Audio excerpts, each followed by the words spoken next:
Two big things. Ohio State continues on with its 2025 schedule, 5-0 and 2-0 in Big Ten play with a trip to Champaign for the first time during the Ryan Day era. And these are the things we want to learn about the Buckeyes as they prepare for that top 20 matchup. I'm Stephen Means, and that's Stefan Krajisnik. Stefan, we're talking with Ryan Day today, later on as people are watching this video. What do you want to learn from about Ohio State from Ryan Day when we talk to him? Yeah, not so much as learn as kind of just tap into the mind of Ryan Day and see, it's clear they're starting to make a push for Jeremiah Smith to get to New York, right? And the numbers are I mean, they're good numbers, right? Like he's averaging 92 yards per game. He's got 6 touchdowns. Marvin Harrison Jr. in 2023 had about 100. He had 100 yards per game, 14 touchdowns. So like Jeremiah Smith is putting up numbers that are, good enough to get him to New York. But I think it's going to take a little bit more than that, just because there is some elite receiver play around the country, right? There's some guys putting up some really impressive numbers through, 5 or 6 games for some of these teams. But I think in Ohio State's case, it's a situation where it's clear Ohio State thinks that this guy is just the best receiver in the country and best offensive player in the country. And I agree with that. I know Notre Dame fans think it's Jeremiah Love, but I think it's Jeremiah Smith, and NFL scouts would all tell you the same thing. And we're going to see that, reflected in the 2027 NFL draft. But part of a Heisman campaign is putting up impressive numbers. The other part is making sure everyone in the country knows that you deserve to be in New York. And that's kind of the part that I think Ohio State is at now with Ryan Day. And you look at Ohio State's social media team, the way that they're doing this, it's very similar. I know you and I talked about it.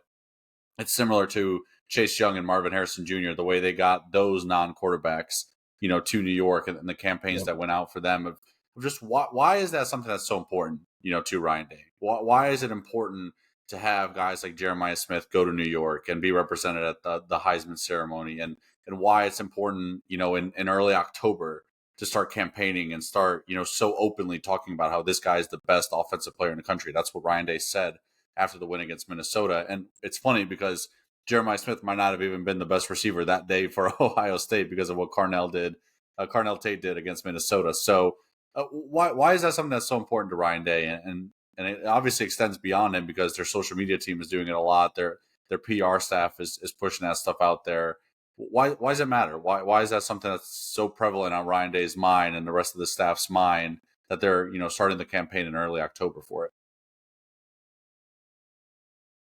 I feel like we were having the same conversation a year ago. Not Heisman, but what's JJ's best game so far? What's the JJ moment? And it's not really a moment. He's just good every single week. They tried to make it the Texas game, but Julian Sayin threw it to Max Clare. Max Clare dropped the ball. That maybe would have been his moment. But I feel like with Marvin Harrison Jr., part of the reason he got to New York is he was the offense. He was good every week, but he also showed up in the games that mattered. The Notre Dame game, they took him away. But then the Penn State game showed up and he started balling, right? Indiana game, he balled out. The Minnesota game, he balled out. Even the Michigan game with a loss, he balled out. I feel like the Texas game for JJ this year was the Notre Dame game for Marvin in 2023, where it just didn't click with a brand new starting quarterback in his first big moment. And in the game since, he's just been, you look at the end of the game, he's got at least 85 yards and a touchdown. But even on Saturday against Minnesota, that final touchdown felt like we got to make sure JJ gets to New York, so we're going to get him a second touchdown catch here today. But I do think this weekend against Illinois is the first time where he can have a moment. And I think that's what we're waiting for Ohio State, is that Heisman moment from Jeremiah Smith, to where his odds are, I think he has like the 6th best odds or something like that right now. I think if he does what Carnell Tate did last week against Minnesota, then all of a sudden, I think, especially since John Mateer, I don't even know if he's going to play or not this week, I think he might start jumping up to the top of that list now, because it's not a great quarterback Heisman group right now. It's some decent quarterbacks, but it's opening the door for a guy like Jeremiah Smith to maybe be in that mix. Unless, and we're going to do this on Wednesday for our Buckeye Talk Live show, so subscribe to our YouTube channel, and at noon every Wednesday we go live. We're going to be talking about Ohio State's best Heisman Trophy candidate. Who should they be rallying around? It's, as Stefan's talking about, it sounds like they're rallying around Jeremiah Smith. Is that the right guy to rally around, though? Or should they be rallying around maybe a safety? maybe a quarterback. I'm totally invested in Ryan Day's quarterback development process now. And I think it's the most interesting thing happening right now when it felt like September, they just kind of brought Julian along slowly, and they could. And then Minnesota was the first time they said, okay, Julian, we got you comfortable. You've played in a big game. You've played in a Big Ten road game. Now here's your Big Ten night game. You've thrown it around the yard against some inferior opponents. Here you go. Show us what you've learned. Show us you're ready to do this. We think you are. Go prove us right. And he did. He proved everybody right. He was 23 of 27 for 326 yards and 3 touchdown passes, right? And his 4 incompletions. I mean, they weren't bad throws whatsoever. I think he's ready for this. And on Saturday, I think it's going to be another validation of that. Of Julian Sayin has arrived.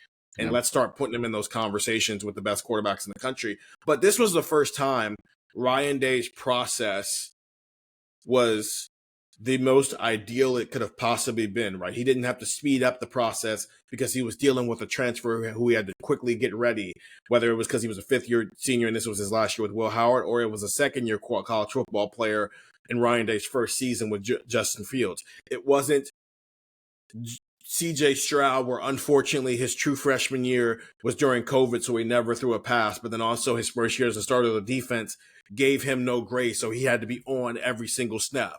It wasn't Kyle McCord, where despite him being in the program for 3 years, it never was quite to the level it needed to be. This was Julian Sayin, early enrolled, after spending 2 weeks with Nick Saban.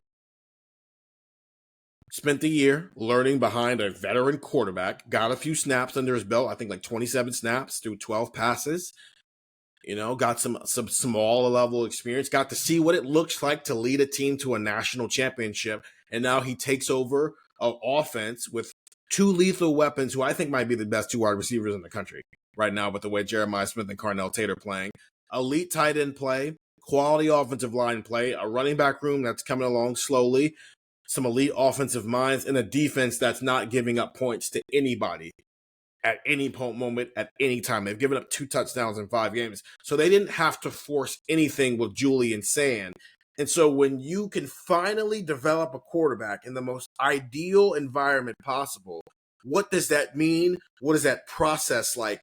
And why I think that Julian Sayin has a chance to be Ohio State Ryan Day's magnum opus as a quarterback developer, because there's no asterisk of like, oh, here's why we had to do this, here's why we had to do that. We can bring him along at our pace the way we've always wanted to do, and this is going to be the result by the end of the year. And I do think that we start to see that development behind the scenes start to really take off this week against Illinois.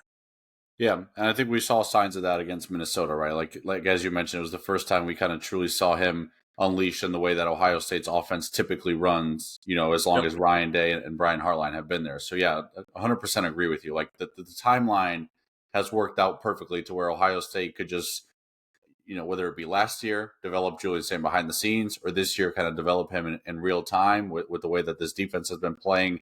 It's set up for something we talked about in the offseason of Julian Sayin playing his best football when you get late into the season, right? Like Julian Sayin against Michigan is going to be the best version of Julian Sayin that we've seen this regular season. And then Julian Sayin in the playoffs is going to be an even better version of that, because this timeline has worked out perfectly in a way for Ohio State and Ryan Day to develop him. And that's a scary thought if you're a coach who's looking at Ohio State saying it's going to be really hard to score against them. Oh, by the way, their quarterback is now developing and clicking, and it's also going to be really hard to slow them down. It's, I saw someone, I can't remember who it was, so I apologize for not crediting them, but like someone on social media was talking about how you in theory, if you're an offense that wants to win games in a shootout, like, this Ohio State defense is going to get enough stops at some point.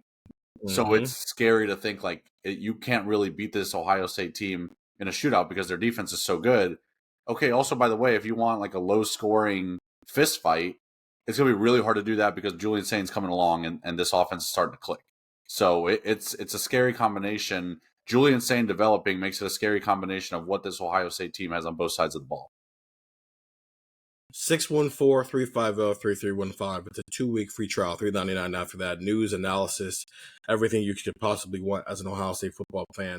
Straight to your phone. You don't have to go search for it. We're going to bring it straight to you. We're talking with Ryan Day today. This is what we're thinking about, because we've reached that point here where it's like, okay, this team's good. How good is now the fun conversation we get to have as Ohio State prepares to play Illinois this weekend on the road in Champaign. I'll be there. Stefan will be there, 614-350-3315. And if you enjoyed this 10-minute video, you'll enjoy a 50 to 90-minute video of, well, not video, sometimes it's a video of podcast. So go find Buckeye Talk wherever you find podcasts. See you after the game.